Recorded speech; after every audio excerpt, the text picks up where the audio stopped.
The following content is ready to fight if I get kicked in the face one more time by those break dancers on the subway. Start the show.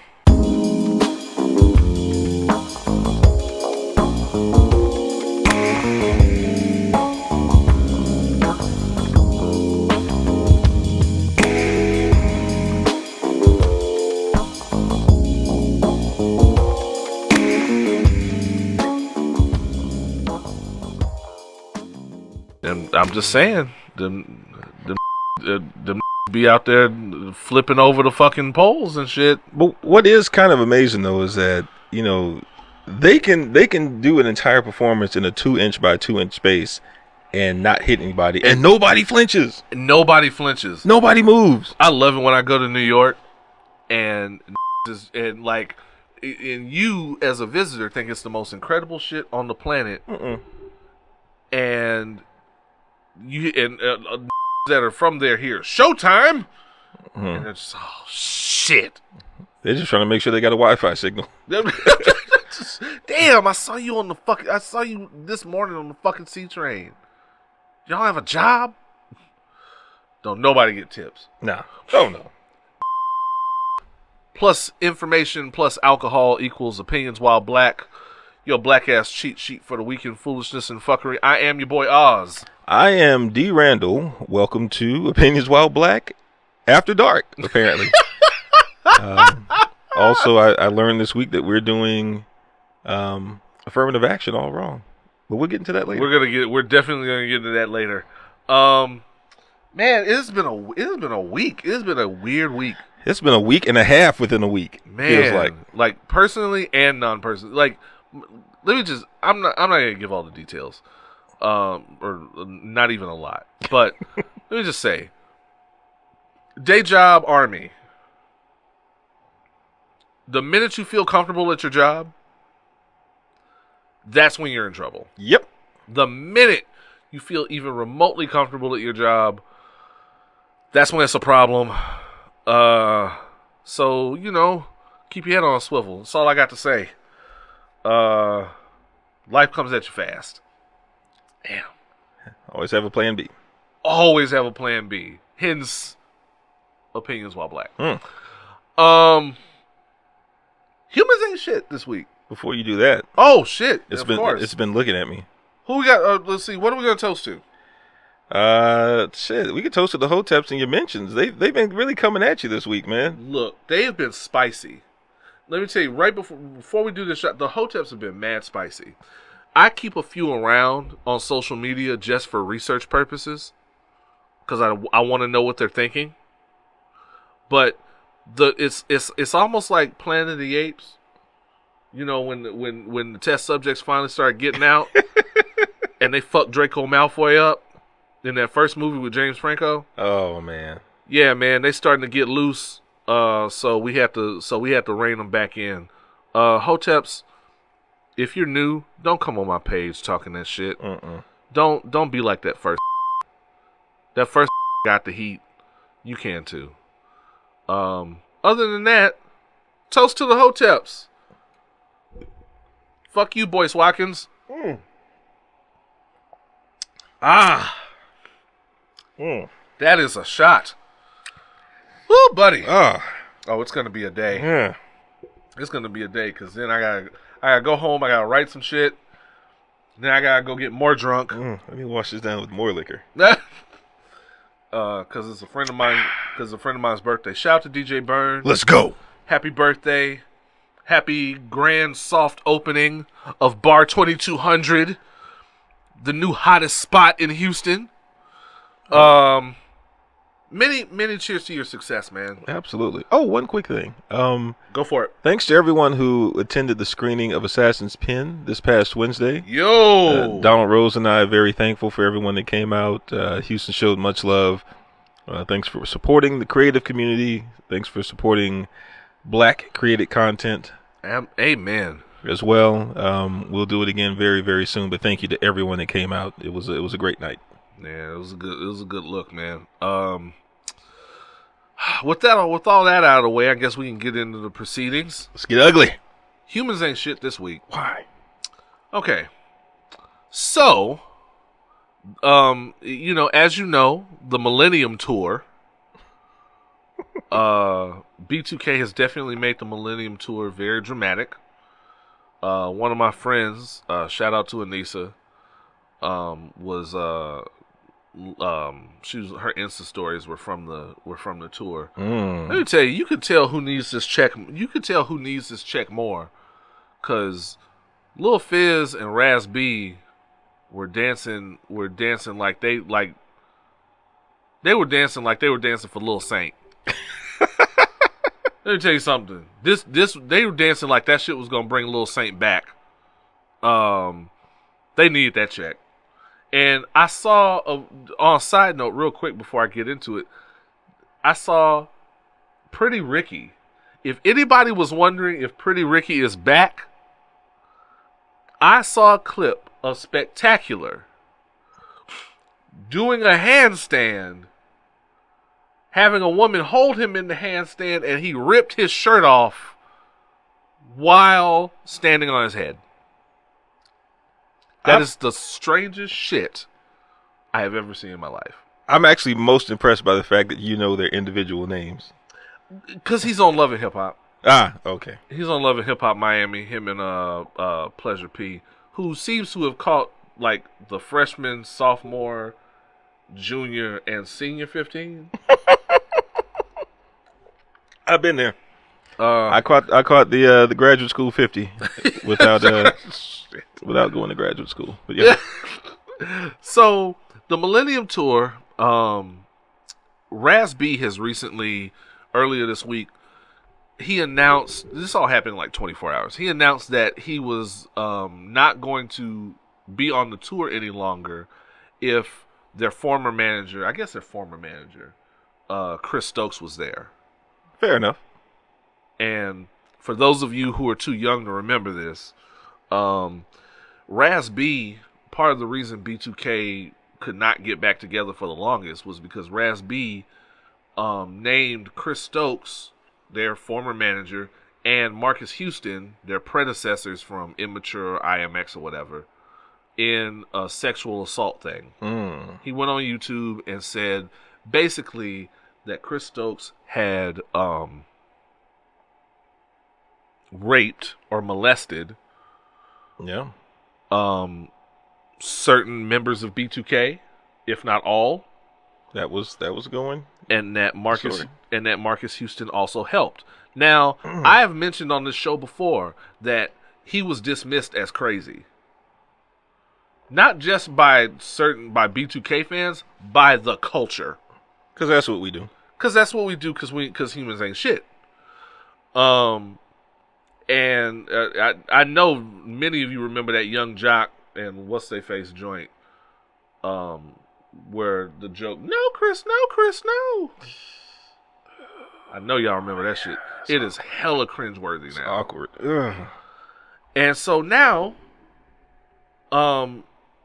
he says he doesn't feel safe. Now, he has recanted, and he has turned around and said that he will be on the tour for the fans, even though he still does not feel safe with Chris Stokes around. Which is his right to do. And I noticed a lot of responses online that basically went, well, fuck Raz B. He didn't do shit in the group anyway, and I already bought these tickets. Y'all, get in the huddle. Come on. Get in the huddle. Everybody. Okay. All right. You ready? You in the huddle? Yeah. Good. All right. Guys, we got to keep the same energy about some shit. Same energy, okay? We just lit R. Kelly's ass on fire.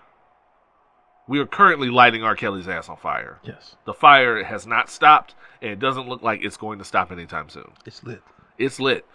We woke Michael Jackson from the dead to light his ass on fire. It's lit. People are lighting Elvis on fire. About time.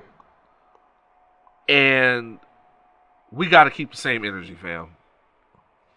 We can't look at people we like or people that we've already bought tickets for, and then bitch and moan. We can't do it. We can't do it. Guys, we got to keep the same energy. Hell, go to the show. You paid your money. But let's keep it a stack. A full bundle.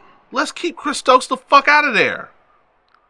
I technically don't have a dog in this fight because I did not pay for tickets for that show because I don't want to see the fucking Yin Yang twins. But I do. The dude with no fingers goes kind of hard though. Listen, guys. It's early. Listen. Well, you're drinking at noon on a Friday. Real talk. Real talk. We decided we were going to get this shit out of the way early.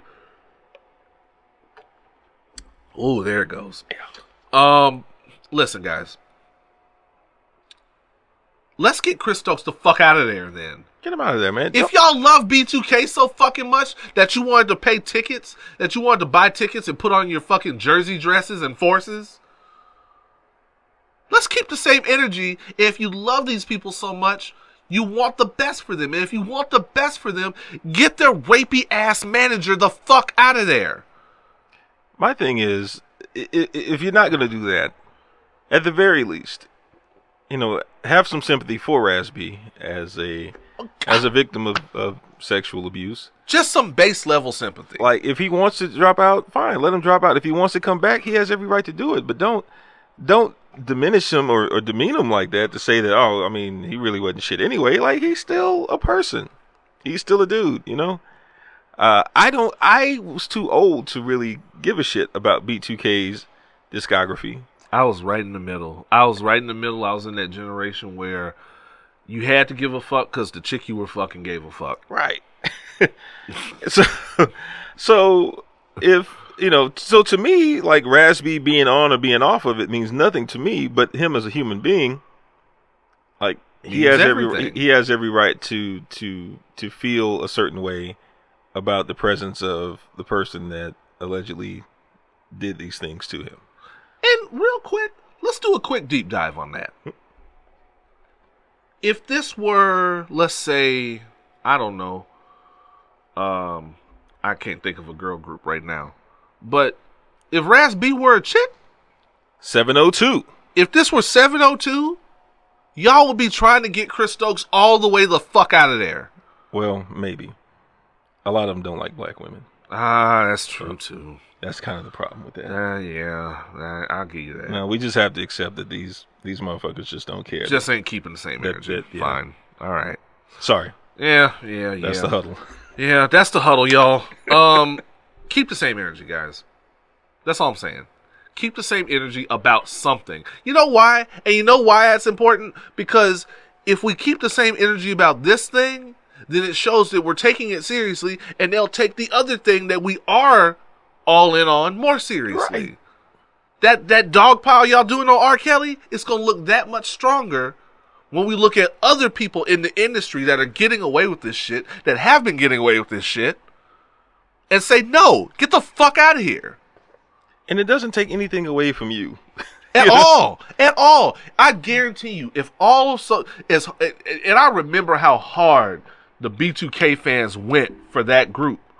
If they all got on social media and the way all of y'all jumped on and got those tickets, and the way all of y'all I saw in the video were singing Bump Bump Bump, if y'all all got together and supported Raz-B and said no, fuck Chris Stokes. Fuck Chris Stokes. I paid my money, he has to fucking go. I guarantee you they get him the fuck out of there. All the way out. I guarantee you he would not be allowed within 100 yards of the venue. Guaranteed. I dead ass guarantee you. Chris Stokes got away with too much too. So if we're going to look at everybody, we definitely need to be looking at him. Because he is the real pervasive part of the industry that gets away with this. Because he's not the high profile nigga. Right.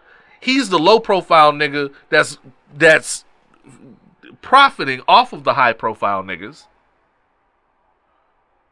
and doing these horrible things and getting away with them because a lot of people make a lot of money off of him. Mm-hmm.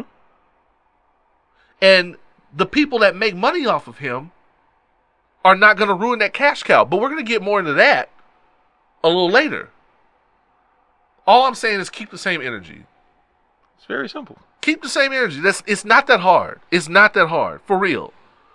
And also, let's real quick, and then we can get off of this. Y'all, we got to keep the same energy about men and women. This is a serious thing. This is a serious thing that I don't think Raz B has gotten help for since. You can see it on his face. I don't think he's seen anybody or gotten any real therapy about this. I hope he has. I don't think he has. Because we shame people like this. Yep. We as a people see weakness in seeking help for mental issues. If we're gonna go off about these things, we have to unpack a lot. And we have to unpack a lot in our community, and we have to unpack a lot of the bullshit we've inherited from generations past. And we can start now. And we can start with B2K. And we can start with Chris fucking Stokes. It's right there. Fuck you, Chris Stokes. Fuck you. Really. Fuck you. And fuck Marcus Houston too. There we go. Fuck Marcus Houston too. I don't trust the fact that he is marrying this 19-year-old girl that he's like 37. How old is she? 19-year-old girl who is Chris Stokes' quote-unquote play daughter. I don't buy that shit. All of that shit sounds wrong. All of that shit sounds wrong. All that shit is mad suspect. Spicy. Fuck Chris Stokes. That's a great way to open the day. Fuck Chris Stokes. Fuck Marcus Houston. Especially fuck you, Marcus Houston. I've always hated Marcus Houston. He always looks like that nigga that's too old to be at the club. I hated that clear rain suit shit that he used to wear all the time. Couldn't understand that shit. He thought Batman was a clever name to have as a musician. Don't get me started. Don't get me started on my sorry. Man. That's my whole childhood hating that nigga. And apparently the nigga remember the third guy, LDB or whatever. Sure. They replaced one of them. They replaced one of them with this other guy named Quindon Tarver. Marcus Houston molested him. Oh. Supposedly. Allegedly, excuse me. Allegedly. I think he blocked me on Twitter, so I don't give a fuck. Where does Omarion fit in all this? Omarion might have got it too. He was in B2K, right? Yeah. Okay.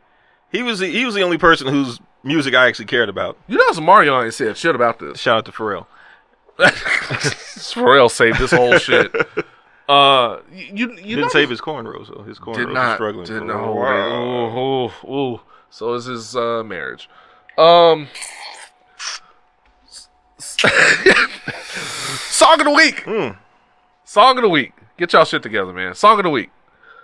Let's do some Justine Skye. I've heard that name. You've heard that name because she dates Gold Link. Mm-hmm.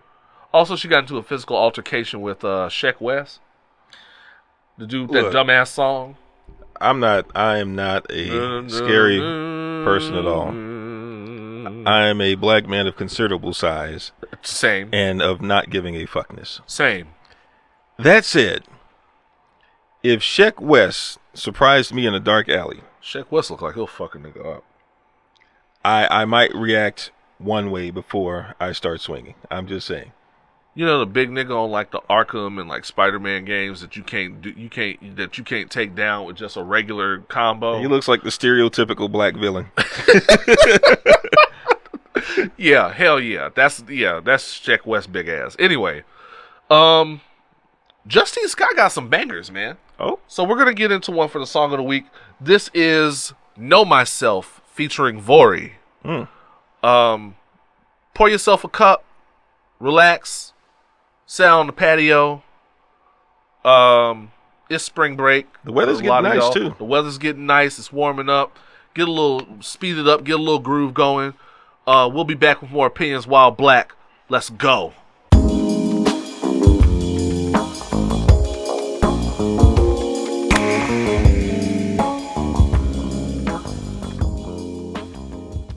We are back. We bike.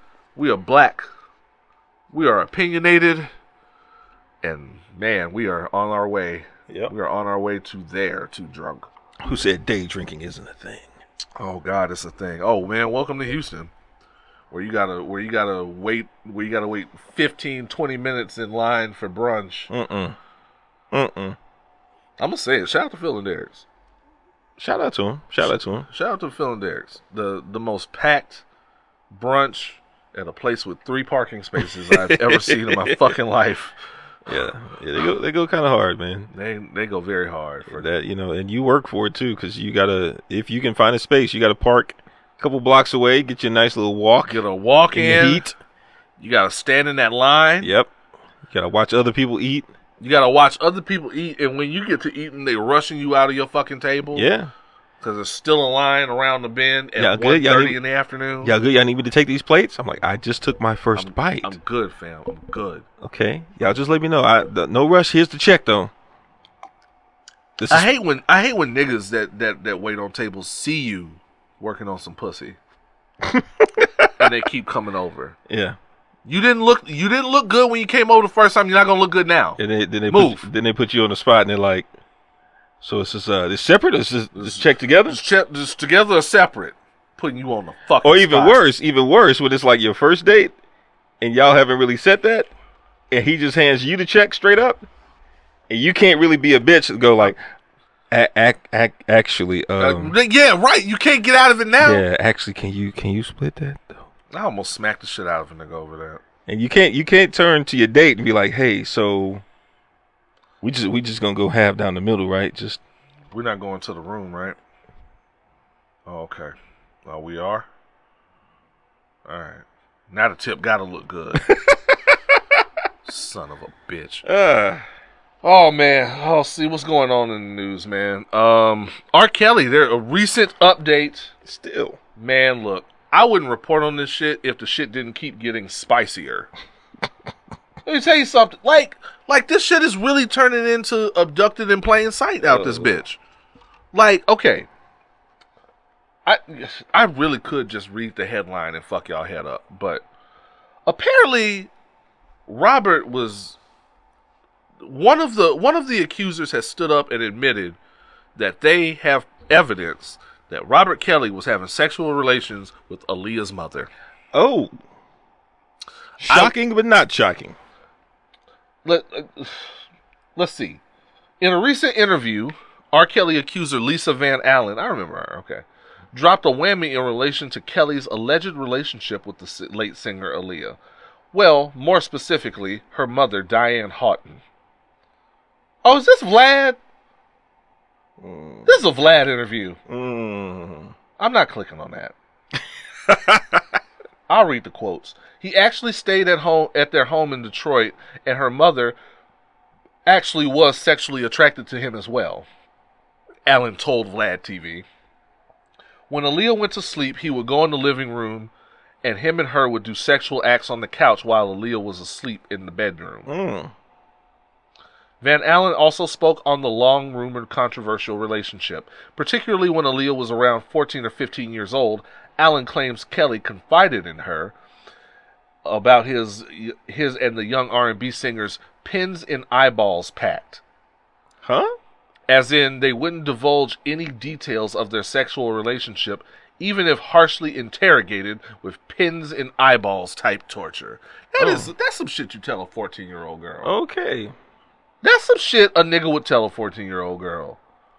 Van Allen confirmed Kelly told her the pair got married because of the young starlet's pregnancy, and that getting married, where he would claim he believed she was 18 years old, would alleviate him from any criminal charges.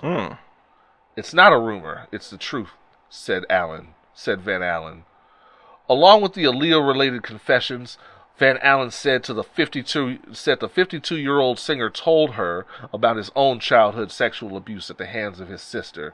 Yeah, this is getting So that's getting deep, man.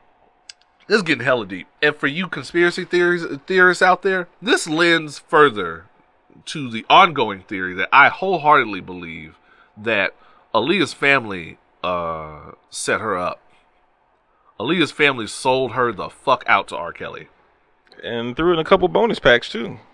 Apparently, some bonus yeeks. Apparently, you get the DLC. You get the DLC with the mom. God damn. God damn. Man, this shit is getting this shit is getting spicier literally every moment. I don't understand. Like, this is the black version of abducted in plain sight. You finessed the whole family. They knew what they were getting into. Unfortunately. I hate to sound dismissive like that, but they knew what it is. They knew what they were getting into, and unfortunately, Aaliyah had to die for that shit. And the price got too high. That's what it is. Yeah. See, and all this is coming out, and I'm real quick, and we can move on from this. All this is coming out if we're keeping a stack, because the money is running out. If we're keeping it a whole stack, Tristan said this to me. When I told her that they found, because they found another tape. They keep finding these tapes. Like, he must have Netflixed his own shit back in the day before it was really a thing. Like, I need to go check my box at home to see if I have an R. Kelly tape. I'm a little concerned. So, we're on 3 or 4 tapes now. Yeah. And I texted her. I said, they found another tape. She said to me, and I've taken this to heart, they didn't find shit. They didn't find shit. People turn rat. Absolutely. That is what happens in any criminal ring of anything. Mm-hmm. So, see, the reason the R. Kelly machine ran so well is because so many people on so many levels made so much money off of R. Kelly.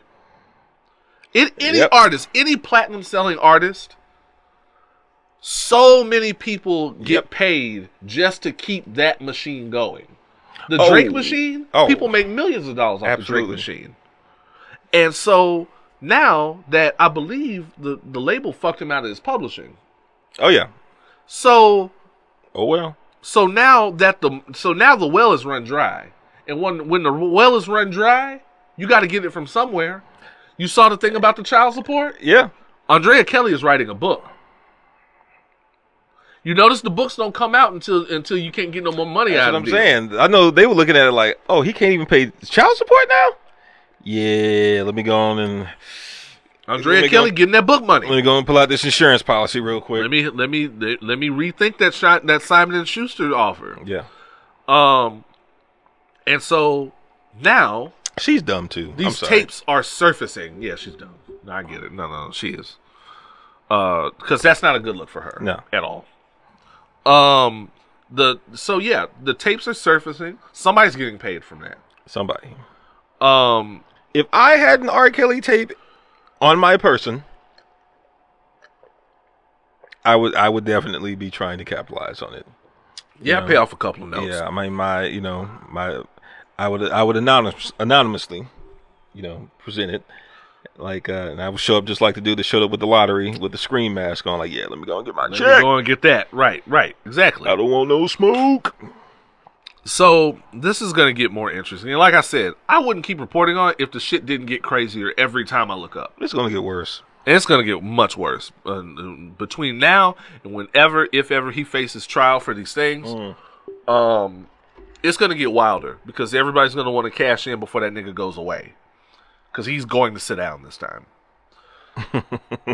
What else going on? Odell Beckham. Odell going to the Browns. Odell left the Giants and is going to the Browns. Yeah, and the Browns actually might be decent. The Browns, they kind of trying to assemble a little Justice League over there. Even though they do have Kareem Hunt, who's suspended for that bullshit. 8 games, and yeah, they trying to assemble a little Justice League. I see what they're doing over there. Yeah, they got a little thing going. They looking kind of good. But Frosted Tips won't be doing all that dancing in Cleveland. New Yorkers were tired of that shit. They were like, "Oh, you gonna dance even when we lose?" The Click the Comments girls love some Odell. You can't tell them shit. Shout out to Click the Comments. I support whatever they say and whatever they believe in. I do not want the smoke. Shout out to Click the Comments, man. Shout out to them. Holding it down for women in podcasting in Houston, man. I love it. Full disclosure, another Ill-Mannered Media production. Also another Ill-Mannered Media production. New episodes, videos drop every Wednesday. At 11 a.m. Central. They getting spicy. They getting spicy fast. They're getting spicy. They had to make their own group because Because y'all were trying to come for him. Y'all was making it hot. Y'all thought it was a joke when it was happening. Y'all saw what they did out in them streets. They cute too. I keep saying they're cute. Danny cute too. Okay. I'm drunk and I'm singing. Like I said, Danny cute, mad cute. I like him bald headed. It's cool. Are the Giants turning into the new Knicks? Yes, absolutely. The Giants, Knicks, Mets, like they're all they all just out of there. Let's throw in the Nets also. Ooh, Jets. Oh man, the Jets. Ooh, the Jets don't never want to get together. Man, if it wasn't for the Yankees, New York wouldn't really have shit. I guess Lord Tariq Peter Guns are right. If it wasn't for the Bronx, uptown, baby. Yeah. If that's all they got is Yankees and hip hop. Yankees. I mean, they started rap. Oh man, it has not been very good for them for a while. Oh boy. Oh, they got, okay. So okay, yeah. So change my mind. Yeah. All right. They got Ebro. They stuck with Ebro. They got to sign that shit too.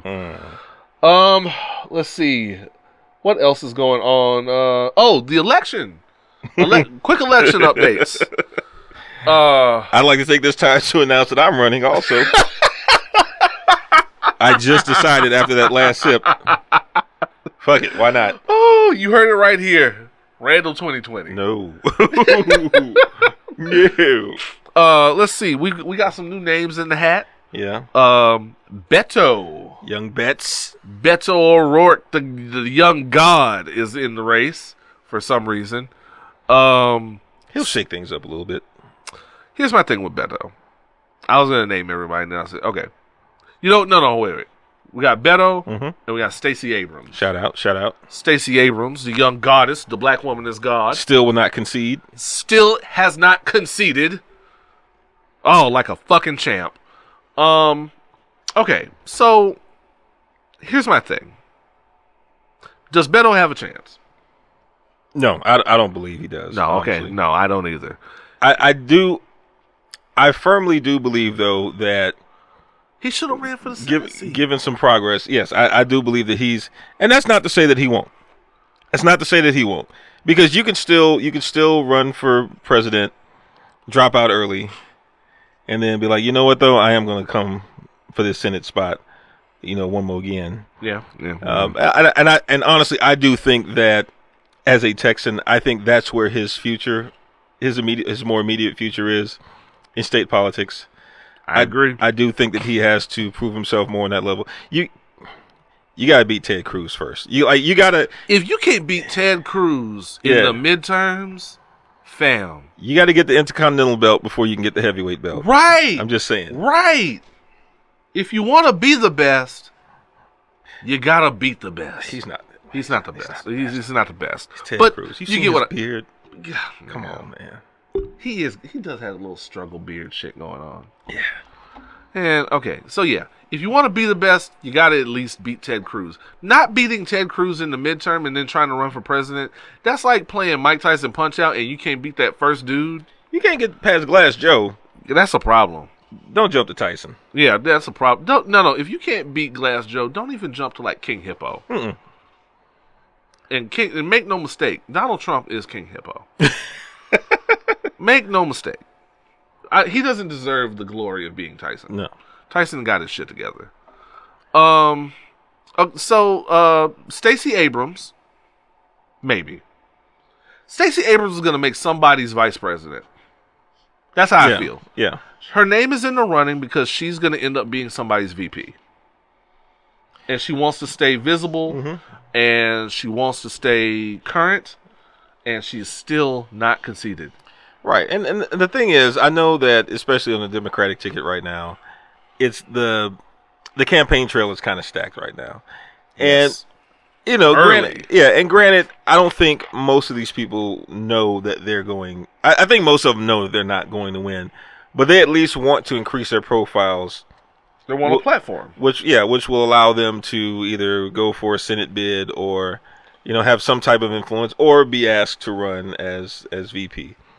So, or they want to reach some people. Like Ron Paul did the same shit for years. Yeah, exactly. Ron Paul knew that he would never win shit. Ever. But he increased his base just for the fact of having more visibility and during every election really cycle. successful college lectures. Yes. That's about it. That's about it. So even if Beto, for example, does not get elected president, which he won't. He will not. It will at least put him far enough on the national stage to give him a better shot at state politics when that time comes back around for him. And, Stacey Abrams, I would love to see her in the running for it. But, the same thing for her. If she doesn't get the nomination, then at the very least, this will put her on a greater national platform. She doesn't have enough support from the old guard. Right. And none of the youngsters do. Right. Shout out to AOC. Yeah. Gang. She knows that they're not going to do some new Green Deal shit. But, you know how it is. Sometimes you just want to make old folks feel uncomfortable for a second. True. And the thing with Beto, it would be one thing. The thing is, Beto, it looks real liberal on the state and local stage. Mm-hmm. Because it's not hard to look liberal standing next to Ted Cruz. Especially in Texas, yes. In Texas, at all. But on the national stage, especially now that we've seen his voting record since he lost to Ted Cruz, he just looks like a middle-of-the-road milquetoast white guy. Yeah. He is the white Kamala Harris. I mean... More or less. Not as fine. But not remotely as fine. Not even close. Yeah, but, when you actually look at, their voting record and their lawmaking practices and so forth, there are certain things that may not vibe with the rest of their base if that information was pushed as far forward as other things about them. Right. So if you run against Trump, it's going to get ugly. It's going to get ugly. So fast. So you might as well get it all out now. Get it all out, make your excuses, rip the Band-Aid off, do all that shit. Real spit. So that another thing I wanted to go ahead and go into since we're on politics. I have noticed on social media there's been a lot of talk about reparations. There's been a lot of talk about reparations, first of all, as if that shit's going to happen. Guys, come here. Mm-hmm. Get in the huddle. I don't want to get in the huddle. Get in the huddle. Come on. Coach. Come on, everybody. Take a knee. Take a knee. Listen. Reparations is never going to happen. Not going to happen. Not in our lifetime. If you are watching and or listening to this, not in your lifetime, it's not going to happen. Mm-mm. Not now. Maybe not ever. Mm-mm. Certainly not in our living memories. Having said that, now, continue with your debate. Okay, reparations. Lately, this week we've been on, the culture has been on Bernie Sanders' ass, as usual, because they feel like he didn't say the right shit about reparations. What did he say? He basically said that instead of reparations coming in the form of like a check to individuals, why don't we take reparations and pour it into largely historically black neighborhoods and communities and enhance the quality of their living. Maybe they don't have to live in food deserts. Maybe they can have better schools. Because it still doesn't stop. A, doesn't stop gentrification. B, it doesn't stop people from firebombing your neighborhood. C, it doesn't stop all the other factors that could influence the change and makeup of a neighborhood. Because just because you pour money into it, I mean, and even in that just makes it more attractive for white people. Exactly, and even if you look in some of the better to do neighborhoods, if you look at them every 20-25 years, even those neighborhoods turn over as well. So pouring money into that neighborhood, which I'm not against that. Don't get me wrong, I'm not against that. But if you think that equates to reparations, not really. Yeah, no, I don't think it does. Let's be real. There's in my mind there's one very fundamental reason why reparations will not happen. Do it.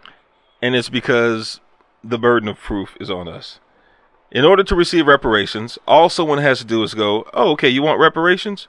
Prove to me that you are descendant slaves. Prove to me that you suffered a hardship because of it, or your descendants or your ascendants suffered a hardship because of it. Prove it to me. Most of us don't have the genealogical records that would allow us to do so. And just so you know, not to cut you off, just so you know, right away they're gonna say 23andMe is inadmissible. Yeah, that's not gonna happen. Just so you know. That's not. They're going to tell you, oh, okay, sir, you're 51% Ghanaian. Well, I need you to go and talk to Ghana first. Talk to them first. There's a form that they need to fill out. Bring that form back to me. Right. I'll file that form from Ghana, and then we'll wait 6 to 8 weeks, and we'll let you know what's going to happen after that. No, that's just not going to fly either.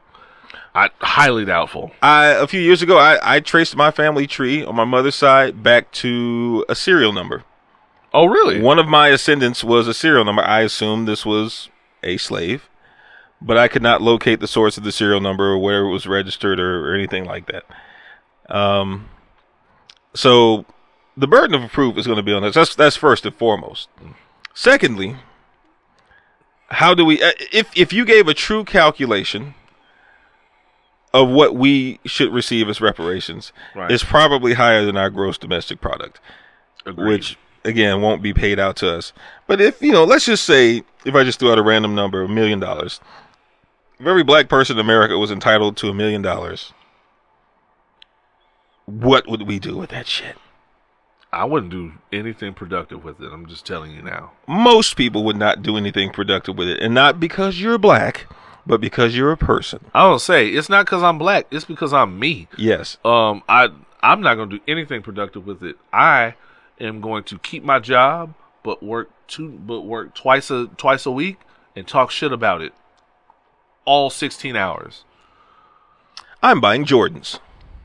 I am probably going to end up getting someone pregnant and maybe catching an STD along the way. And you know what? Hey, STDs are a lot easier to bear when you got $1 million in the bank. I'm just saying, once you hit $1 million, you're immediately eligible for the cure to AIDS. True. Well, now, yes. Yeah. I feel like that. I feel like that's the Illuminati thing. Once you hit $1 million, then you're eligible. You get to talk to Magic Johnson. Right. He brings you in the room and he shows you the setup. It's a long talk, though, because he's long-winded. Well, that's true. He's long-winded and not very articulate. Yeah, it's going to be... you might have to help him through it a little bit. Well, that and because the Magic Johnson we see is just an avatar. It's like that movie Surrogates. That's a cyborg type thing. Yeah. And the real Magic Johnson is in a room with a bunch of in a clean room with a bunch of shit hooked up to him. That's the cure. Okay. That's the cure. I got you.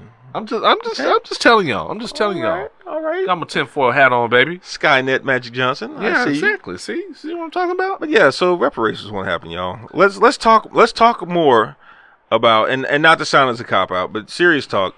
There are a lot of resources that we currently have that we don't utilize. Let's start there. Okay? If you want to keep up the fight about reparations, you got to have a plan B. You have to have a plan B. But for now, let's start looking at the resources that we do have. Let's start looking at the footholds that we have in Third Ward, for example, and not selling our aunts and our grandmother's property for pennies on the dollar to someone else. Let's look at the things that we do have and start building those resources as well. Land. You got land. Land is the one thing in existence that they are not making any more of. Yes. This is being taken away. Precious resource. If they offered me an actual 40 acres instead of whatever money, I would take that gladly, proudly. And park myself in the middle of that shit and put a fence around it. I do the same thing. And say, fuck all y'all. I do the same thing, except he do some productive shit. I'd probably make a large sex den out of it. I'm just telling you. That's a nice grotto you have there, sir. I'm just telling you. You come in, don't touch nothing. Don't touch nothing. You don't know what's what. Opinions While Black would be completely different. I go over there to record, man. I'd be greeted at by 4 women in lingerie. Be plastic on everything. They'd be like, "Are you Mr. Johnson?" I'm like, "No, my last name is Randle." Oh, okay. Hold on. Mr. Oz, there's a Mr. You said Randle? There's a Mr. Randle here for you. Send him in. And okay. And send up some more wipes. Okay. Like I walk in, I'm like, hey man, what's up, man? You sent all the girls down for me, man. And he'd be like, psh. I mean, you know, who was available. The queens ain't gonna be walking all the way down there. What? That's a half-mile walk to the gate, man. Oh, the girls. I don't fuck them. They work. Well, okay, maybe I fuck 2 of them. The rest of them I don't fuck. I got principles. You know, you're trying to do your reverse Andrew Jackson. God damn. Oh, okay. Man. Okay. That's enough fan fiction. And real quick, real quick, and I can get off this topic. Imagine opinions while black fan fiction. Anyway, I'm sorry. Oh shit. Oh, we go. Oh, you should let the Hoteps write opinions while black fan fiction. They already are. Everything they say about me is fan fiction. None of it's true. He grew up as a fatherless homosexual. Fatherless closet homosexual. And the only words he knew were "suck my dick." He's only doing this to get pussy. No shit, nigga. The fuck? No shit. I'm only doing opinions while black to get pussy. What do you think? What do you think I'm gonna get pussy based on my personality? Fuck off. I'm being a good guy. What? Mm-hmm. What? Because of my character? First of all, character. Let's get this. Let's get this out of the way real quick. I'm sorry to stop the show for this. Let's get this out of the way real quick. Character is a nice thing. As a matter of fact, is the most attractive thing to me in the opposite sex. Yes. If we are keeping it a stack, no one can see your character upon meeting you. And you have never met anybody that said that person has character, I would absolutely suck their dick. It has never happened on the face of the earth. So you have to have something interesting about you. You gotta have a plan B. You gotta have a plan B. Right. That's me working out 4 or 5 days a week so I can get my Black Daniel Craig body back. For me, that's staying committed to my art. You know, people think that's interesting. You have to have interesting things about you and about you as a human being before you get the action. That's all I'm saying. The Hoteps that never get laid and are always talking about how much they fucking hate black women and how black women are ruining the movement and switching for the white man. It's because they're uninteresting. Nobody cares about your bland vegan dishes. No one cares about how you masturbate to the autobiography of Malcolm X every night. No one cares. No, girl. Read page 31 to me again. Nobody cares. They call me Detroit Red. Don't touch me. All that. No one cares. Be interesting. Be interesting, and you never have to worry about how and why I'm getting pussy. And also, let me just keep it one more stack. All the things you swear I'm doing to get pussy, none of them get pussy. None of them. I have never had a woman walk up to me and say, "Hey, the way you stood up for pro-choice, it's really sexy, and I want to suck your dick right here." It has never happened. There are no hand jobs at the abortion rallies, guys. I'm just telling you. Okay, we can move on to the next Because thing. if there were, most of y'all would be there. Right! More of you would be there. I'm just saying. God, next thing. Real quick, random funny thing. Dave Chappelle. Oh, man. Dave Chappelle was on John Mayer's video web show podcast thing. This is Instagram Live. I like how they call those shows now. It's live? It looked like it. I saw the little fucking emoticons and shit. Oh, up on the screen. Okay. Yeah. It looked like live. It was Instagram Live shit. But when you're a celebrity, it's a show. It's a show. When you got funding and shit for, I guess, plush teddy bears or whatever. Yeah, it's a wall of plush teddy bears. Plush animals, yeah. It's a show. So, Dave Chappelle was a guest host on John Mayer's show, and their guest performer was Daniel Caesar. Mm-hmm. Daniel Caesar, who I guess he was, I didn't even watch the performance. If it was from Freudian, it probably jumps. It probably jams. It's probably great. But they were introducing Daniel Caesar, and Dave Chappelle was drunk as shit. Drunk and high, goddamn. Slurring like a motherfucker. He was Uncle Drunk. He was drunk. Goddamn. Like, so he was so drunk. They were introducing him. They're like, this guy is a great talent. And then Dave Chappelle goes, very gay. And he realized he said it and was like, because he's a comedian, and was like, that's a good joke, I'm keeping it. And they tried to keep it popping, and Daniel Caesar kind of took it away. He didn't appreciate that shit. And the whole show stopped for the cleanup on this shit. And when I say the cleanup, John Mayer was trying to clean it up. When John Mayer's trying to clean your shit up, you fucked up. And he jumps in, he goes, okay, look. Sometimes when you're drunk and you're going on free association, the gears are moving too fast, sometimes you accidentally say some shit. And Dave Chappelle turns the camera and goes, the wrong word is accidentally. Oopsie, motherfucking poopsie. And I said, that's a direct quote. That's a direct quote. You know, Dave. See that? You know what it is? Dave Chappelle, while he was away, he got in the gym.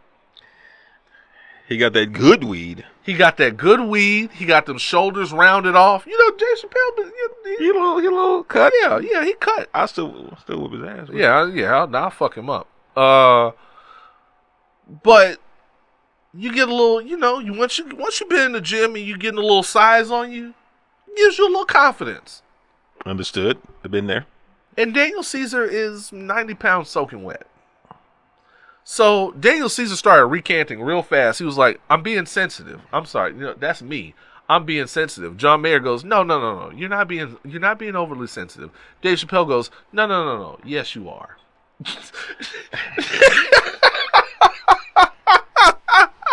So here's a good time for me to introduce this. When it comes to comedians, especially, full disclosure, I've been a fan of Dave Chappelle since before black people discovered him. I was a huge fan of Louis C.K. for quite some time. Notice the word was. I'm getting there. Was. I've always been a fan of very edgy type humor. Yeah, very absolutely. inappropriate type humor. Understanding full and well that these are comedians who perform in this, and certain things are not necessarily meant to be taken literally.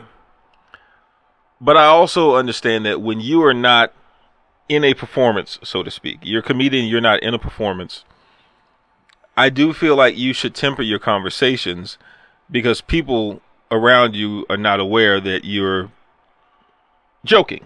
Right. So you can't say shit and then go, but I'm a comedian, so you can't take everything I say seriously. You work in a particular industry. I do. For 8 hours a day. I do. 40 hours a week. I do. Outside of those hours, you are not a participant in that industry. I am not. And so you do not represent that industry when you are not there. On any level whatsoever. Right. So certainly not after I leave here tonight. Right. It's going down. So my thing is, as a comedian, Dave Chappelle, you're a funny dude, for the most part still. Just, it's a lot easier to say, I'm sorry that I offended you. You can't hide behind the cloak of being a comedian all the time because that shit isn't always funny. And again, if you're not technically on the job at that point and you haven't clearly indicated that this is a joke. Right. Excuse me. At this point, you're fucking with people's feelings. And exactly. When someone earnestly says, like, yeah, that kind of hurt me, as a man, not as a comedian, it's a lot easier just to go, you know what? I did say that as a joke. My bad for offending My you. bad. I apologize. And that shit would have moved on. But when you go, I did not accidentally say that. We know you didn't accidentally say it. You didn't accidentally say it. And when you go, oopsie fucking whoopsie. Okay, man. I get you. I mean, that's it is what it is. Because if Daniel Caesar could fight, that'd have been a fight. If Dave Chappelle, said some shit that offended me, and I just felt like just brushing up on the nigga real quick. Hip hip, oopsie, whoop whoop, motherfucking poopsie. Yeah, that there you go right there. That was 98 Dave Chappelle. He got yoked up. Yeah, right. I'm just saying, man. It's true. It's true. Just just be mindful. Just because you're a comedian, and that goes for Louis C.K. Just because you're a comedian doesn't mean that we're supposed to take everything that you say as a joke. Just because your whole shtick is asshole, you ain't gotta keep that same energy right everywhere, every day. Right. We still respect you. We still love you. And they made up about it. Yeah. And they made up about it while John Mayer was trying to do cleanup. That shit was hilarious. John Mayer also doesn't understand how black people operate when it comes to this shit. At all. We can have it out. Yeah. We can take it too seriously. Sometimes we can box. Yeah. And we'd be right back at it and be all good. One thing that I'll say about black people, regardless of how that whole situation with Daniel Caesar went, at the end of the day, they were going to be cool about it, regardless. Facts. Regardless. 100%. They could have gone back and forth, called each other shit. Like you said, like with me and my cousins, we would have little tussles and we just throw down. I still want my cousin ass. Yeah, and after that, you'd be like, hey, man, my mom fixed some dirty rice, man. I'm finna go get me a plate, man. Shit, you thirsty too? I said, yeah, man. Wait, the best example... And we can cut out after to the commercial after.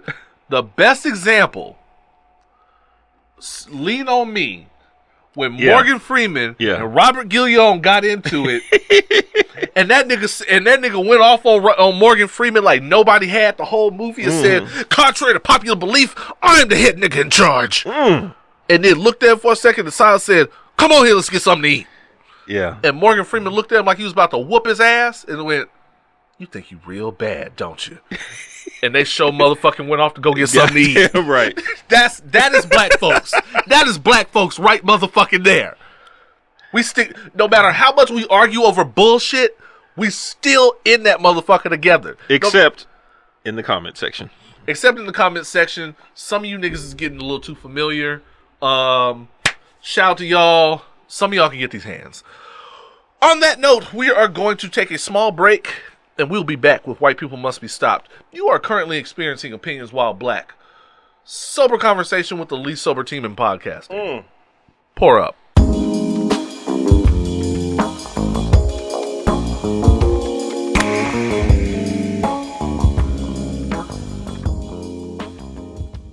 And we are back. Woo! We are black. Woo! We are opinionated. Woo! And holy shit, we are good and toasted.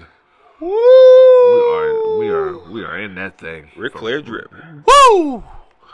It is time for People Must Be Stopped. Oh no, that's not shut the fuck up. Wrong Migos sound effect. Oh man, mama. What's going on, white people? Oh, the college admission shit. Oh man.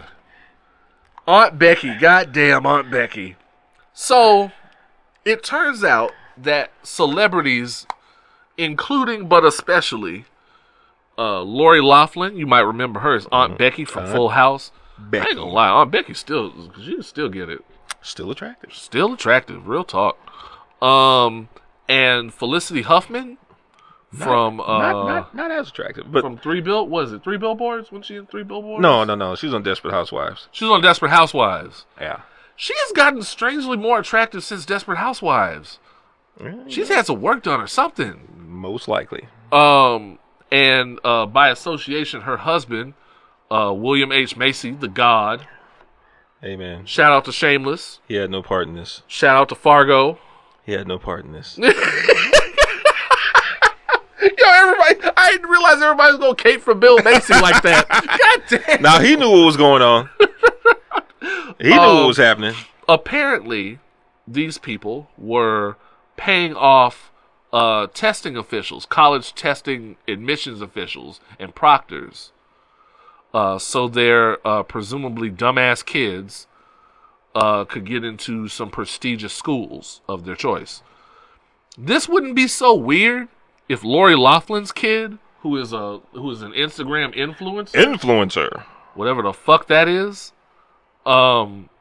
didn't keep telling people that she doesn't give a fuck about college. I just want to go to parties and, just like... I just want to go to parties and suck black men's dicks. I don't really want to go to class. I just want to be... I don't really care about school. I really feel Khloe Kardashian on a spiritual level. I totally understood when she stood by Tristan. Chloranthol. That is never going to stop being funny. Oh, man, why do we do OJ's daughter so bad? Because he did. He won't even claim it. Oh, oh, man. So, this has become a thing because it looks like Aunt Becky and Felicity Huffman could do some real jail time here. Subplot. Both of them had characters on their respective shows. Their characters actually cheated to get their kids into school. Aunt Becky got her kids into preschool, and I think Felicity Huffman's character got her kid into college or high school. Yes. On Desperate Housewives. Yes! It was right there! We should have known all along. They were trying to tell us. It's like how y'all keep saying Tupac got clues in his music about where he is. I'm saying. I don't think it's the truth. If you fold the dollar bill, it shows the towers falling. You gotta see that shit. So, here's my thing about this. I'm not mad on Becky. I'm not mad at these proctors.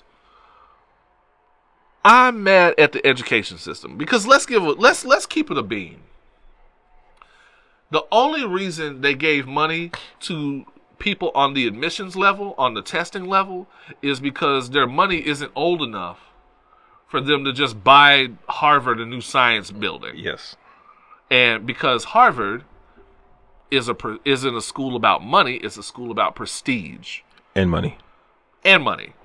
Like, for example, some asshole who won the Powerball can't just hand Harvard money and say, welcome to Harvard. Because then it takes down their prestige level. But they'll still take the money. They'll probably still take the money.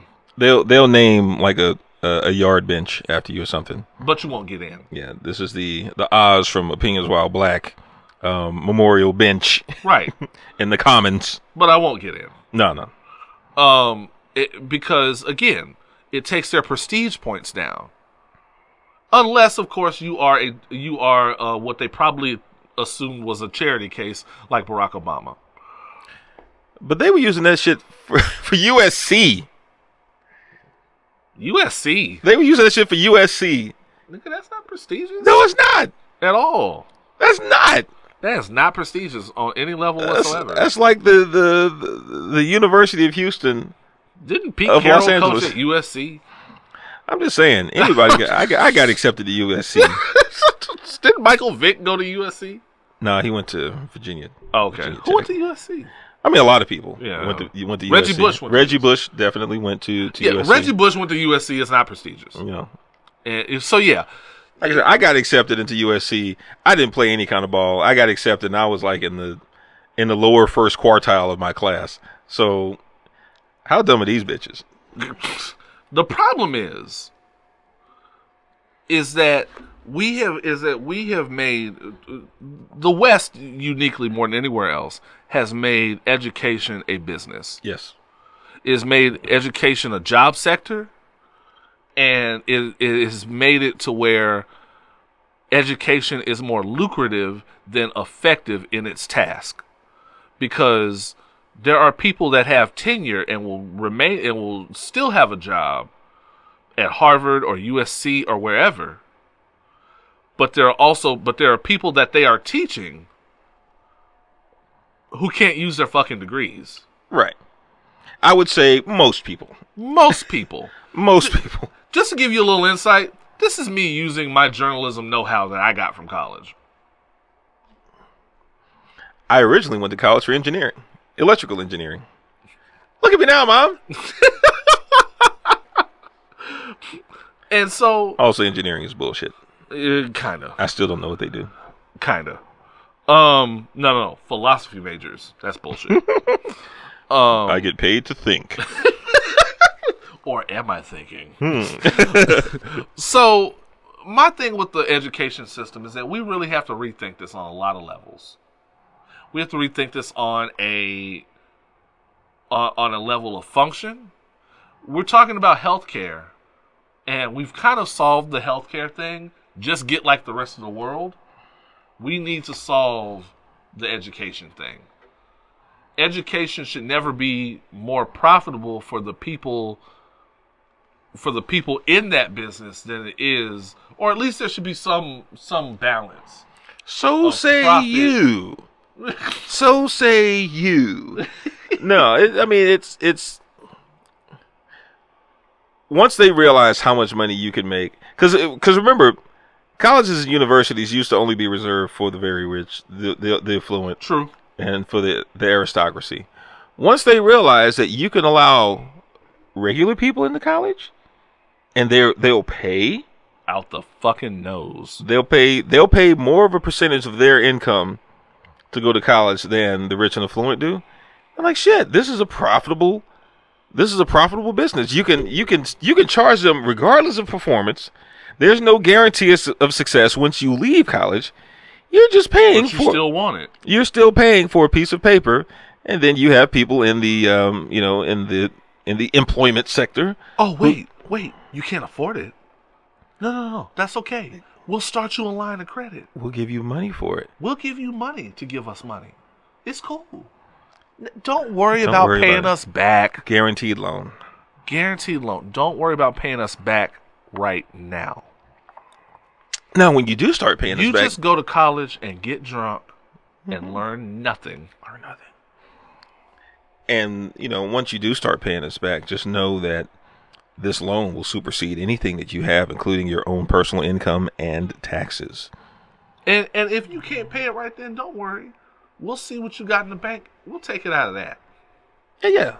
We got you, We got you, man. We got you. Just do this. Yeah, man. Education's bullshit, and honestly, if the proctors and people like this were getting paid what they're worth off the muscle, they wouldn't have to take money from Aunt Becky. And honestly, this is why Felicity Huffman, aka not quite Frances McDormand. This is why people were upset with affirmative action, because it potentially limited the number of people who could just buy their way into these universities. Real talk. So shout out to everyone who tried to file suit against universities saying that affirmative action kept them out of school. No, it was Aunt Becky and Felicity Huffman. It was Aunt Becky and, again, not quite Frances McDormand trying to get their dumbass kids in the college. That kept you out of college. So there is one woman who did file suit against both of them for $500 billion. Oh, shit. Because her kid didn't go to college as she wanted to. She may not quite get that amount, but we'll see. She's going to get some of it. It sets a precedent. She's going to get some of that shit. It sets a precedent. There we go. So, yeah. White people, blame each other. Stop each other. Send us your racist moments, your racist stories, your racist, just white people fucking up that you find on the internet. Please send it to any of the social media outlets you see on the screen below. We will be right back. We're going to finish it off with the top 3 STFUs. You are currently experiencing opinions while black. I just did the white power symbol. You did. God damn it. You are currently experiencing opinions while black. Pour up.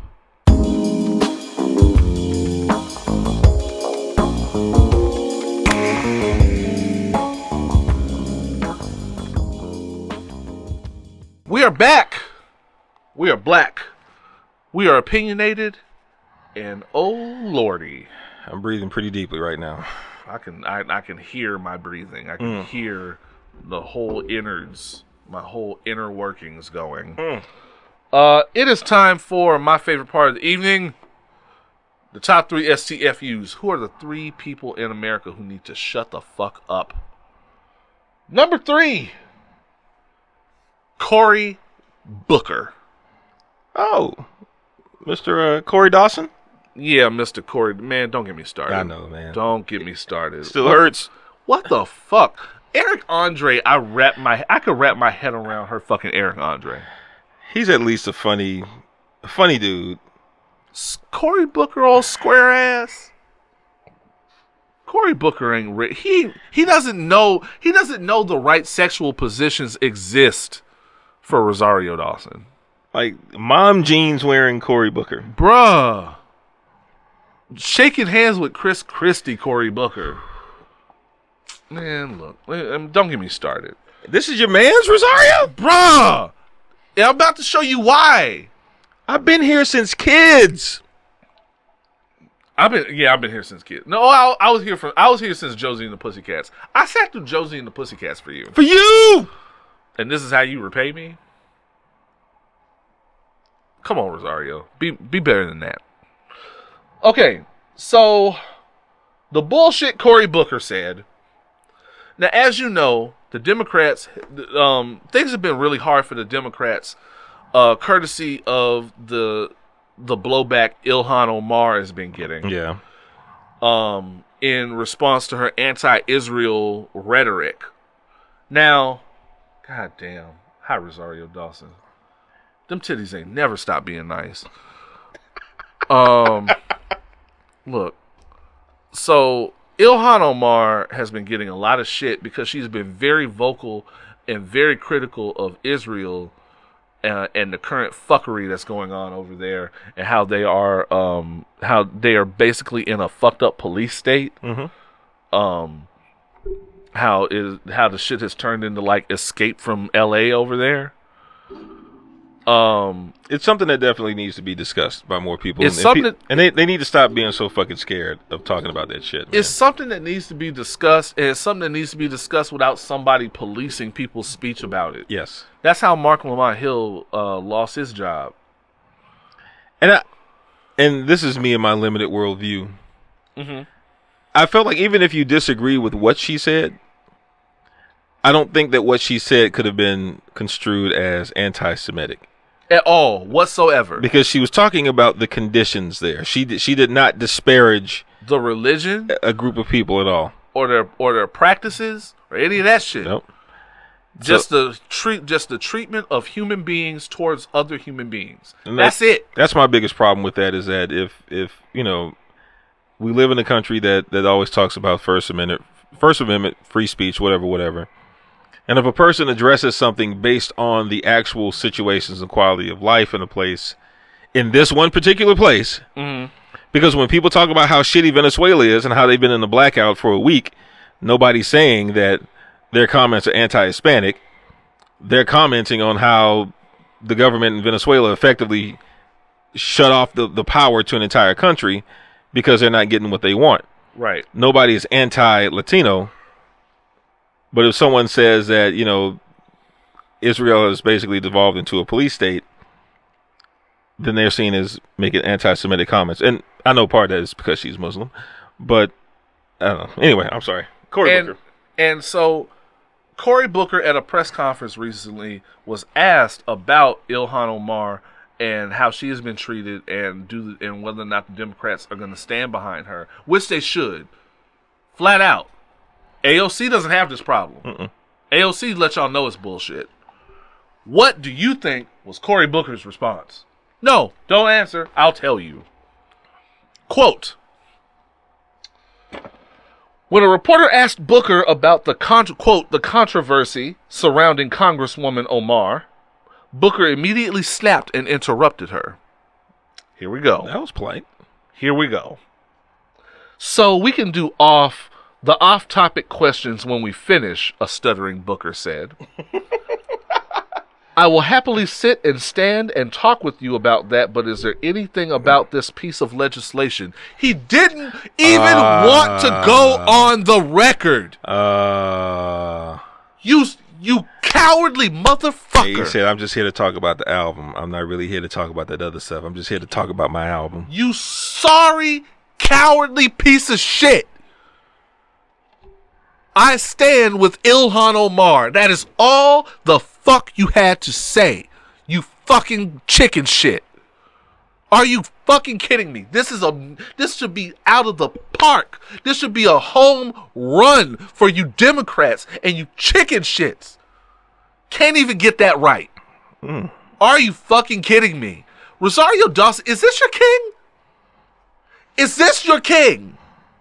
Is this your man's? Get your boy Rosario Dawson. Put a titty in his mouth. That shut me up.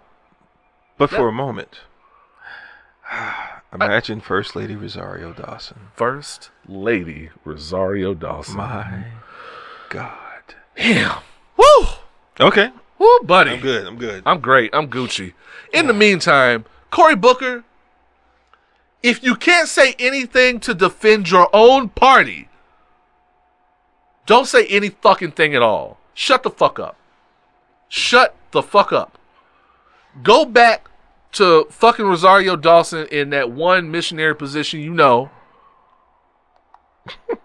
and shut the fuck up. There's more to life than you can tell. You know what? Go back to some of y'all are having vanilla ass sex and it shows. Uh-oh. Some of y'all that's a vanilla sex having ass answer. Here we go. There's more to life than missionary, Cory Booker. Ain't he also vegan? Of course he is. Of course he is.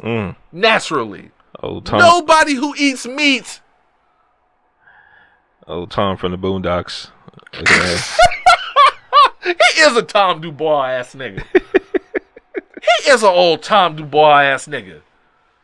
Get your girl took by Usher. Or Eric Andre. Eric Andre, come back. All is forgiven. Shut up. Shut the fuck up, Cory Booker. Okay. Number two. Number 2 on the list. The return of Umar fucking Johnson. Who sent for him? No one ever sends for Umar Johnson. That's the problem. Nobody ever sends for Umar fucking Johnson. So, one, recently he did a video saying saying that he found the school. I saw him in an empty building. Yes, I saw that. I cannot confirm nor deny whether that was an actual school to be. But I can confirm that I saw him walking through a boarded up door into an unoccupied structure. Oh, shit. So. Allegedly. I have to say that. He did. Okay.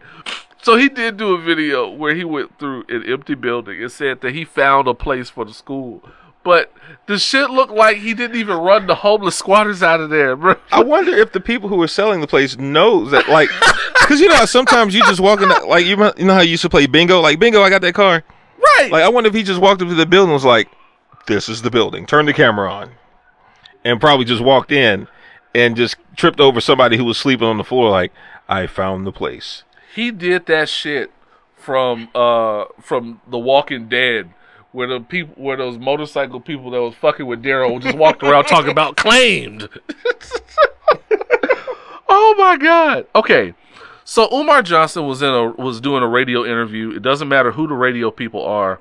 As a matter of fact, I'm going to bring it up for you now. Women and not as colorblind females. I'm going to go ahead and bring it up now. What's going on as it relates to Hollywood? I'll give you one right now. R. Kelly. I didn't know if he wanted to talk about it. No, hit it. No, hit it. Listen, as someone who works in the schools, as a school psychologist, my doctorate is clinical psychology. I got into this field to help children. For me, there's no statute of limitations on child molestation or pedophilia. You understand? I don't care if you did it last week or 50 years ago, you should be held accountable for it. I can agree with that. I want to say that out front. I can agree with that. However, wait, stop right there. Stop right there. Okay. I'm going to go back and forth a little bit. Okay. Do we disagree with anything he said so far on any level whatsoever? I do not disagree with that. I do have a little bit of concern, however. Okay. Because that was followed by a comma and then a however. Okay, but so far, no matter when you committed sexual assault of any kind, molestation, child molestation, you should be held accountable, right? There's no statute of limitations. I agree with that firmly. Okay. All right. I'll give you one right now. Now he's going to say the thing, and then he's going to say the rest of the thing, and it's going to be some bullshit. So we're going to let him cook, and then we're going to unpack it. As a school psychologist, I know we're going over time. My doctorate is clinical psychology. I got into this field to help children. For me, there's no statute of limitations on child molestation or pedophilia. You understand? I don't care if you did it last week or 50 years ago, you should be held accountable for it. I want to say that out front. Yes. However, going back to the three new faces of racism, feminism, LGBTQism, and multiculturalism. Oh, shit. Okay, arts and entertainment, or whatever channel put this on, they don't give a damn about black kids, black women, black men, black people. This was done for three reasons. Because first of all, most of the crimes he committed are old. They happened. So why wasn't this done back then? All of you in the video, why didn't y'all expose R. Kelly back then? You know why y'all... Okay. I said I wasn't going to stop it. I'm going to stop it right there. Couple of things he did wrong. I'm going to pause. A couple of things he did wrong, real quick. One, he said from the jump, niggas, that you should be held accountable. No matter when, there's no statute of limitations. We didn't disagree with him. Right. He turned around and said that these crimes are old. Why is he being held accountable for them? I don't even have to go. First, he said that the faces of racism were feminists and LGBT. And multiculturalism. Whatever the fuck that means. Okay? So, right there, that's already the bullshit. Man. About black kids, black women, black men, black people. Now. This was done for three reasons. Because first of all, most of the crimes he committed are old. They happened. So why wasn't it done back then? I'm just going to let it cook from here. here. All of you in the video, why didn't y'all expose R. Kelly back then? You know why y'all didn't expose him? Because y'all thought y'all was going to get something out of this. The sickness of the R. Kelly show is the fact that everyone on the show was an accomplice to the crime. So my question I don't disagree there. When they lock him up, because you love kids all of a sudden, but you didn't at that time, are you acceptable with being named as an accomplice and being sentenced to prison time yourself? Every parent, every woman, all of you are guilty. I don't disagree. My issue with the black feminists is they want to separate R. Kelly away from the system in which he existed. This was not a one-man operation. This was a system of people that preyed on Nobody's arguing that. or allowed no one to be preyed on and did nothing as long as they were getting what they expected out of the situation. That's not justice. We knew the that. only reason why you exposing them now is because you didn't get what you wanted. If you would have became a big pop star, we wouldn't even be hearing about them kids who allegedly were molested. And the only reason why I'm saying allegedly, because everybody got a right to tell their story. And until I see both sides and see the evidence and see everything else, I can't say who's guilty, who's There's not. tapes. But the way this is being done, this is nothing more than a test run by white power to see if we can get the black community on our side. Either way the black community goes, we will benefit. Let me tell you what I'm talking about. Let's say the black community says R. Kelly needs to go to jail. He's a pedophile and we do not accept pedophilia. The white power structure says good. Black people are willing to let us destroy their own. So then, any black man we want to take down in America who is not guilty of R. Kelly's crimes, we'll just paint them as pedophiles because it's been so sensationalized in the media, and we can take out 24 more prominent black men who are not guilty because we got the black community to align themselves with the same criminal injustice system that's been destroying a community for hundreds of years. Now, let's say we go the other route and say, let's protect R. Kelly, okay? Because he's a hero and he's a successful black man, and we ain't gonna let the white man get him. Then the white community says, great, we still got him. Because since they want to protect the pedophile, when the American Psychiatric Association normalizes pedophilia in the next 10 years, the black community can't say nothing because y'all said y'all wanted R. Kelly to be exempt. So if R. Kelly can be exempt as an alleged pedophile, so can all other pedophiles. Because there's a movement in this country by rich white males who want to normalize sex with children. So if the black community protects, allegedly, someone who committed pedophilia acts, then they automatically are supporting the movement for the normalization of pedophilia. So the question becomes, if we lose either way we go, how do we win? And you win by bringing justice to your own community, not going to white folks and asking the same people who committed more injustice against you than anybody in history to administer justice. You don't go... Okay, we can stop that. So, hold on. So, just so we get this straight. One, it's the feminist fault R. Kelly is going up. Not R. Kelly. That's what he said. He said it's the feminist's fault. I'm so exhausted just from that clip, man. It's the black feminist's fault for R. Kelly going up. Right? That's what he said. That's the bullshit he said. That's what he said, man. Fuck. So, right there, he's wrong. He's wrong. It's R. Kelly's fault R. Kelly is going up. It's the money's fault R. Kelly's going up. The money ran dry. Now, he's not wrong about that. A lot of people got paid off of this shit, and a lot of people are complicit, and a lot of people should probably go down with him. Where he is wrong is that somehow this is part of a conspiracy on the part of, I guess now the white man is pedophiles. Man, look, we gotta. I love black people. I am a black people. Okay. I love black people, man.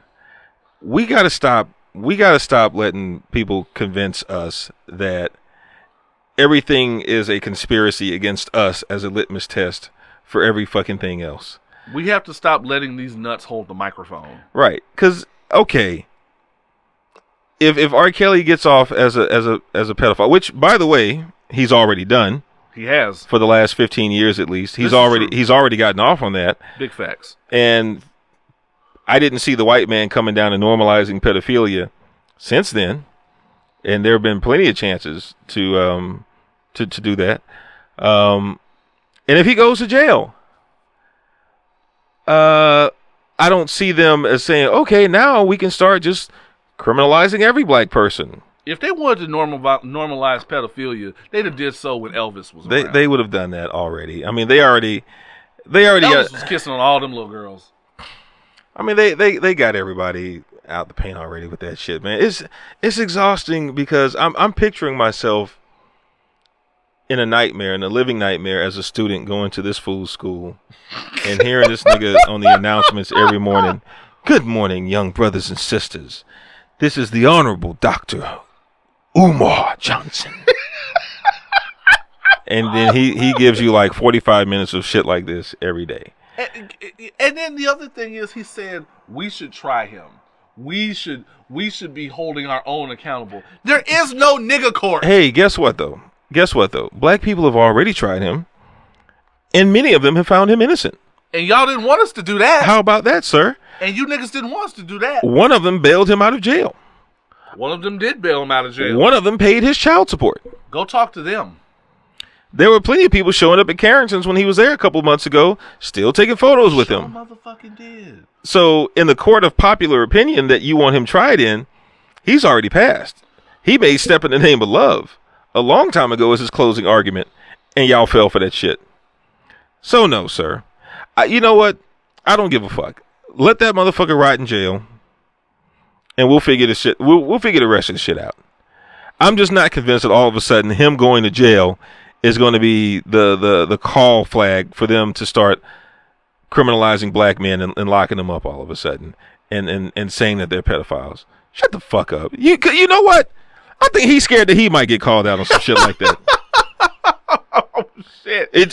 He's trying to open a school. I mean, in an abandoned building. I mean, he did get caught up with that unknown stripper. He did have a paternity case with the stripper. What I'm saying, hey, the dog that yells is the one that got hit. Look, what is he hiding? So shout out to Hotep Charles Xavier. Shut the fuck up. As a matter of fact, I'm past shut the fuck up with him. If you see Umar Johnson, smack the shit out of him. Smack the shit out of him. If you see Umar Johnson, smack the shit out of him. If you see Tariq Nasheed, smack the shit out of him. If you see Derek Jackson, don't do nothing. Call me. I will smack the shit out of him personally. Every time. If you see Derek Jackson out in the street, he's going on tour. Uh-oh. Does he know he can't bring the car on stage? He got to get out the car? I don't think he got legs. Shut the fuck up, Umar Johnson. And the number one person on the planet who needs to shut the fuck up. Ladies and gentlemen, we have another joint shut the fuck up. Because both these motherfuckers got to hold this L. Murder Mook and this Yes Jules dingbat. Oh, man. This dingbat broad. Let me tell you something. Iggy Nozelia. Okay. Yes, Jules is someone on the internet. That's all.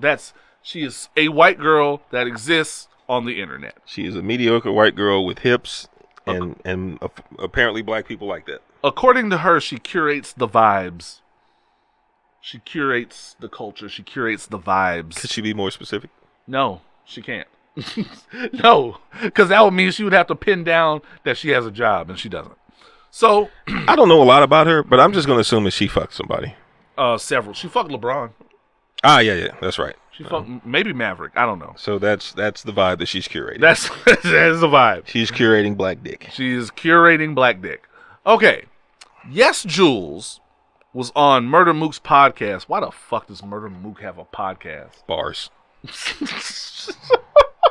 Why the fuck does Murder Mook have a... Who asked for that? Battle rappers can't rap on beat. At me. So, Murder Mook's podcast, he went off and he basically told Yes, Jules that we in fact hand out black passes and we hand out the right to say nigger to white women. We who? We him. That's who we is. We is him. Is there an office where you can pick up this black pass? I don't think so. His bedroom. I'm like, what's the application process for that? Bring condoms. Or not, because... Or don't bring condoms. Niggas don't wear condoms. So him speaking on behalf of all of us... Yes, Jules, it's okay to say nigger. Oh. Okay. Did not respond well. I didn't get the email on that. You didn't. As a matter of fact... I didn't even get a Facebook poll. Black Twitter did. They drug her ass. And she went after Scotty Beam and Karen Civil. Okay. Who are the easy targets. Literal last black women on the planet that you should go after on Twitter. Yep. You don't want to do that. Ever. First of all, Murder Mook, meet me at camera 1. Oh, okay. Mook, this is why you lost to Loaded Lux. Sorry. Murder Mook, this is why you lost to Loaded Lux. This is why you recycled old raps against Elliot Ness. Murder Mook. Oh, shit, he took the glasses off, y'all. Listen to me very closely. When white women do fucked up shit, you hear me? When they do fucked up shit, when they do racist shit, when they do things to disrespect the culture, like going after Scotty Beam and Karen Civil, 2 women who have done more for black culture than you could ever do to LeBron James's dick. And he got kids. And his wife is fine. And his wife is fine.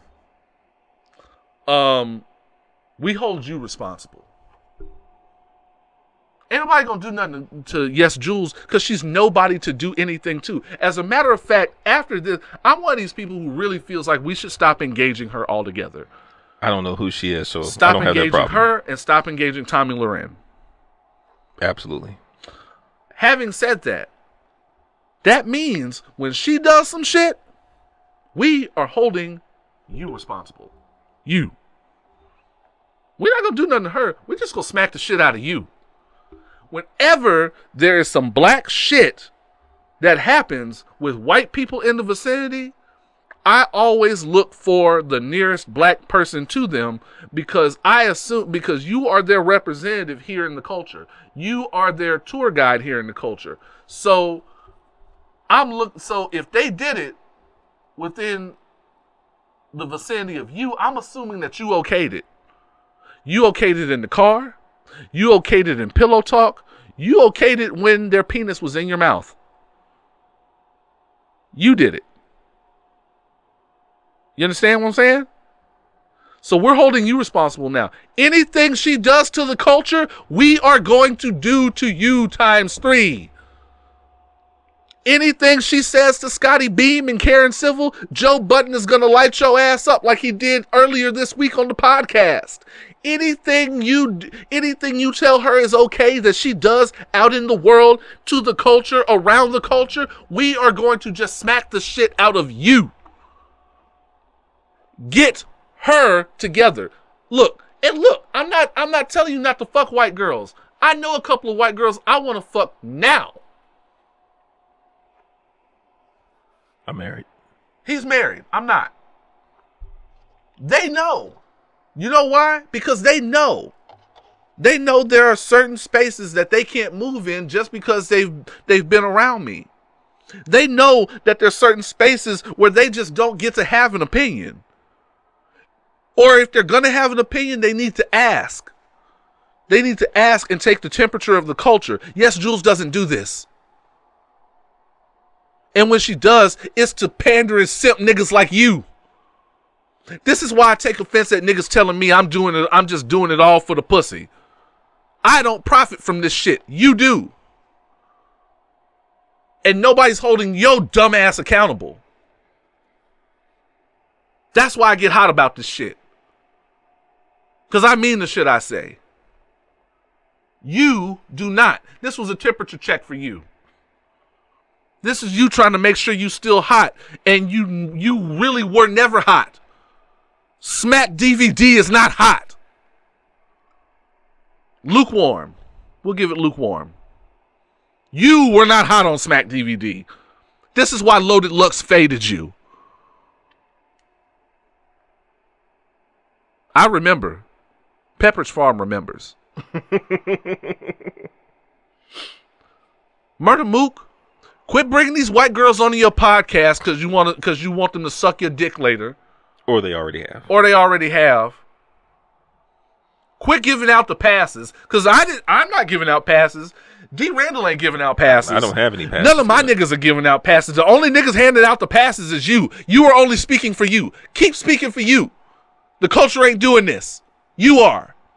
So shut the fuck up. Speak for yourself or don't speak at all. Shut the fuck up. And yes, Jules, you shut the fuck up too. There are certain areas in the culture where you do not get to open your fucking mouth. I'll leave that alone. I mean, if LeBron tells you to open your mouth, why, you just got to open your mouth. But there are certain areas in the culture where you don't get that privilege. You don't get that privilege fucking with Scotty Beam. You don't get that privilege with Karen Civil, people who have done more for the culture than you can ever do, that you could ever lie and tell people that you do. You don't get you and Vlad. Vlad's another one. That's another episode. Shut the fuck up. Leave our culture the fuck alone. Leave our culture the fuck alone. You almost Kardashian bitch. Ew. Well, she got to work her way up through Iggy Azalea first. Oh. Shut the fuck up. All the way the fuck up. The booty chin fuck up. Shut the booty chin Thanos looking ass the fuck up. Looking like stunt double Casey Anthony. Get the fuck out of here. Damn. D. Randle, have we done a podcast? We most certainly have. God damn. Team Oz. You got a Team Oz announcement. Team Oz announcement, man. We got two more 5-star reviews. We're still perfect with 14 5-star reviews. Let's go. I guess we got to hit them with the air horns. A couple of good reviews also. Shout out first of all to Scoop Grady. Scoop, what up, Scoop? Scoop said, got a brand new listener. This show is good. That's what the fuck I'm talking about. All caps. Shout out to you, Scoop. Is there more? And then Jim Brat 30. All right, we got to go to the gym with you, Jim Brat. What up, Jim? Said most hilarious podcast. Love listening to y'all. Y'all are hilarious and always putting me on good music. Keep it up. That's the fuck I'm talking about. That's why I do this shit. What up, Scoop? What up, Jim Brat 30? Man, all right. Hit him with the air horns. That's what the fuck I'm talking about. Keep this fucking engagement going. Love it. You know, somebody just shouted me out because I put them on the Lucky Day. Hey. They heard Lucky Day and it was like, oh, I heard this on Opinions While Black first. They gonna learn. That's what the fuck I'm talking about. Y'all gonna learn. Y'all are gonna learn. Write these down. Go to I made y'all a playlist on Spotify. Opinions While Black featured music. Find it. I'll post it on all the social medias for you. You know what you need to do as a kind gesture to them? What's that? Because a couple weeks ago you let them know that, you know, fellas, they're struggling with the playlist for the women. You may have to put in an official Get the Draws mix. GTD. Opinions While Black mix. Just say no more. Just as a starter kit. Just so say no more. That's so what it's gonna be called, the starter kit. Say no fucking more. I got y'all. And y'all approached me on the street and talked about this too. I got y'all. Y'all got a playlist coming. Just because I love y'all. Team Oz, thank you so much. We have run way over time. I know Randall's a little upset about that. Shit, I'm good. I'm drunk. It's still the middle of the day. It's the middle of the fucking day. Thank you so much, y'all. Y'all have been unbelievable. This is an amazing experience. This is the thing that I love to get up and do on Fridays, every Friday, and y'all get to see it on Monday. But thank you guys so much. Man, this has been Opinions While Black, episode 34. 34, yeah. Damn. We're in the Lajuan numbers now. That's what I'm talking about. I have been Oz. I'm D. Randle. Thankfully, the lights are out, so you can't see how ashy I am. And as always, forever imparting titties. God damn, I love podcasting.